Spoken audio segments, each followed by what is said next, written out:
नमस्कार दोस्तों, स्वागत है आपका अपने चैनल आस्था लाइव पर, जहां हम गीता के शाश्वत संदेशों को आज के जीवन से जोड़ते हैं। आज हम बात करेंगे गीता के 5वें अध्याय कर्म संन्यास योग की।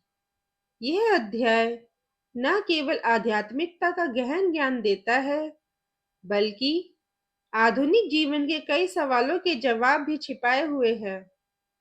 तो चलिए इसे हम सरल और रोचक तरीके से समझते हैं। सबसे पहले कर्म संन्यास का अर्थ समझते हैं। कर्म संन्यास का अर्थ यह नहीं है कि आप अपने काम या जिम्मेदारियों को छोड़ दें। इसका असली अर्थ है अपने कर्म के प्रति आसक्ति को छोड़ना। गीता के इस अध्याय में भगवान श्री कृष्ण ने अर्जुन को समझाया है कि केवल संन्यास लेना यानी दुनियादारी छोड़ देना आत्मज्ञान प्राप्त करने का तरीका नहीं है, बल्कि निस्वार्थ भाव से अपने कर्तव्यों का पालन करना ही सबसे बड़ा योग है। संन्यासः कर्मयोगश्च निःश्रेयस्करवुभौ तयोस्तु कर्म संन्यासात् कर्मयोगो विशिष्यते। अर्थात संन्यास और कर्म योग दोनों ही मोक्ष के मार्ग हैं, लेकिन कर्म योग श्रेष्ठ है क्योंकि यह व्यक्ति को समाज और उसके कर्तव्यों से जोड़े रखता है। दोस्तों, अब प्रश्न यह उठता है कि गीता का यह संदेश आज के आधुनिक समय में हमारे लिए कितना उपयोगी है। आज की दौड़ भाग वाली जिंदगी में हमारे पास हमेशा समय की कमी रहती है। ऑफिस, परिवार और सामाजिक दायित्वों के बीच संतुलन बनाना मुश्किल हो जाता है। तनाव और चिंता आज के लोग सफलता और असफलता की चिंता में फंसे रहते हैं।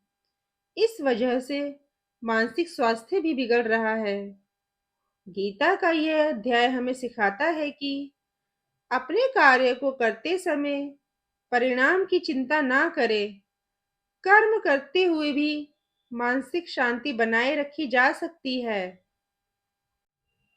उदाहरण के लिए सोचिए कि आप अपने ऑफिस में किसी प्रोजेक्ट पर काम कर रहे हैं। अगर आप सिर्फ प्रोजेक्ट के नतीजों की चिंता में लगे रहेंगे, तो आपका ध्यान और ऊर्जा दोनों ही बर्बाद होगी। लेकिन अगर आप बिना फल की चिंता किए सिर्फ अपने काम पर ध्यान देंगे, तो आपकी मेहनत का परिणाम निश्चित रूप से अच्छा ही होगा। श्री कृष्ण यही कहते हैं, योग युक्तो विशुद्धात्मा विजितात्मा जितेंद्रियः सर्वभूतात्म भूतात्मा कुर्वन्नपि न लिप्यते। अर्थात योग में स्थिर व्यक्ति बिना कर्म के बंधन में फंसे निस्वार्थ भाव से कार्य करता है। दोस्तों, श्रीमद् भगवद गीता के अध्याय 5 में श्री कृष्ण हमें बताते हैं कि आत्मज्ञानी व्यक्ति सभी को समान दृष्टि से देखता है। विद्या विनय संपन्ने ब्राह्मणे गविहस्तिनि शुनि चे विश्वपाके च पंडितः समदर्शिनः। अर्थात ज्ञानी व्यक्ति ब्राह्मण, गाय, हाथी, कुत्ते और चांडाल को समान दृष्टि से देखता है। आधुनिक समाज में भेदभाव, जातिवाद और असमानता एक बड़ी समस्या बनी हुई है। लेकिन अगर हम गीता के इस सिद्धांत को अपनाएं, तो यह समस्या खत्म हो सकती है। ऑफिस में काम करते समय आप हर सहकर्मी को समान दृष्टि से देखें, चाहे वह आपके वरिष्ठ हो या कनिष्ठ। इससे एक सकारात्मकता और सामंजस्यपूर्ण वातावरण बनता है। दोस्तों, आज के आधुनिक युग में व्यक्ति को सफल होने की एक दौड़ लगी हुई है। आज हर व्यक्ति सफल होना चाहता है, लेकिन उसे असफलता का डर हमेशा बना रहता है। गीता सिखाती है कि सफलता और असफलता दोनों को समान दृष्टि से देखें। यह अध्याय हमें सिखाता है जीवन में उतार चढ़ाव का हमें कैसे सामना करना चाहिए। हमें किस तरह कर्म करते समय अपने अहंकार और स्वार्थ को दूर रखना चाहिए।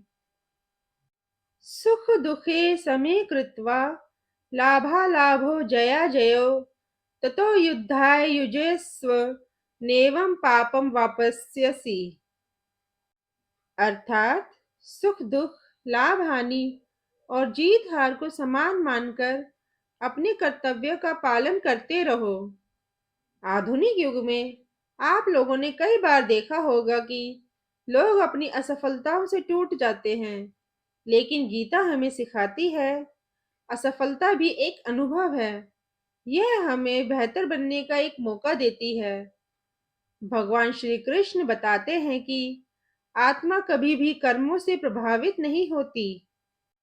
न कर्तृत्वं न कर्माणि लोकस्य सृजति प्रभु न कर्म फल संयोगम स्वभावस्तु प्रवर्तते।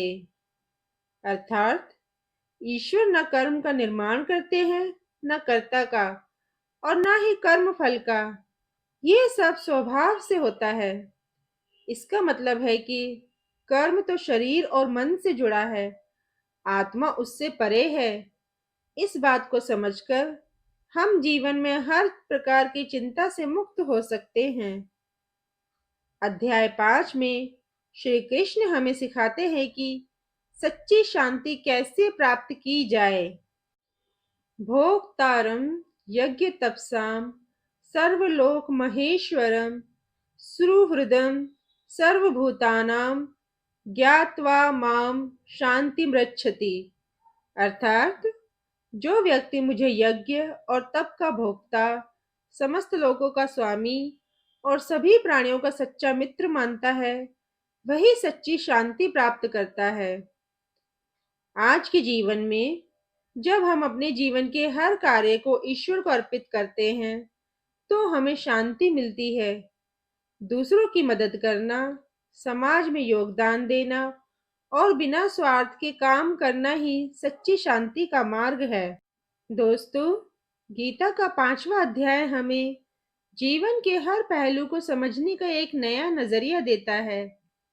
अपने काम को पूरी लगन से करें, लेकिन फल की चिंता ना करें।